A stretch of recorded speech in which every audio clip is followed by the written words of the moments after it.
Magluto po tayo ng bagong noodles. And mayroon siyang dahon ng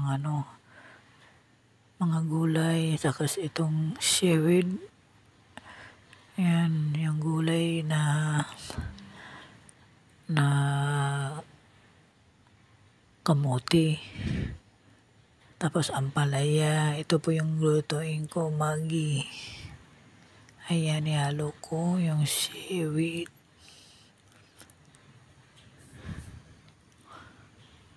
Ayan, yung dahon ng kamote po. Ayan.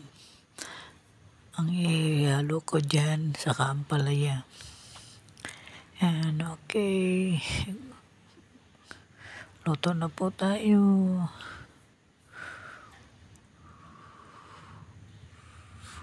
Ayan, ready na po siya.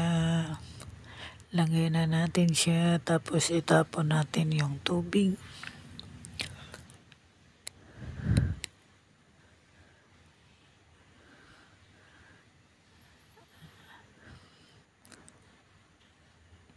Ibang noodles na po siya, pero napakasarap nitong noodles na to.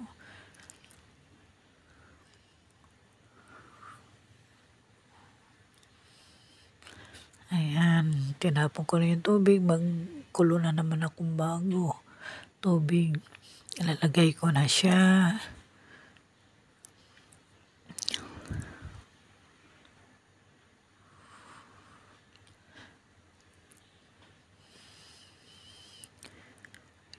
Yung gumulo na po, ilalagay ko na po yung mga ingredient niya.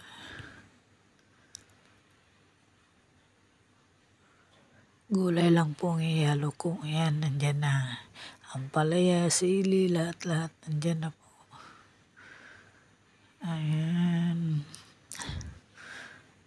Napaka-sustansya po nito. Mabatamin kasi dahon ng kamuti at ampalaya, sili.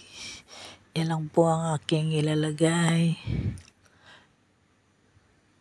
Simpleng-simple lang siya na noodles. Pakaluan lang po natin.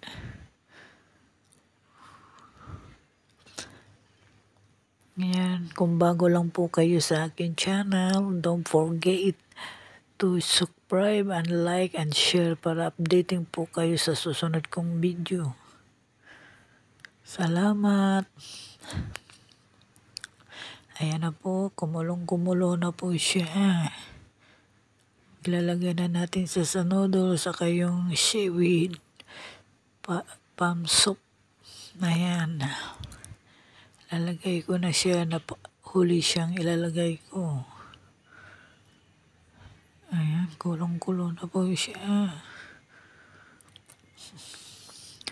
Wow, mavitamin talaga ito.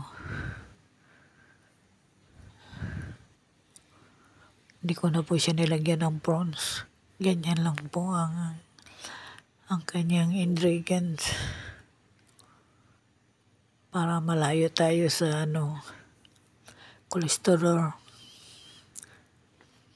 Yan na, kumukulo. Yan na po. Done.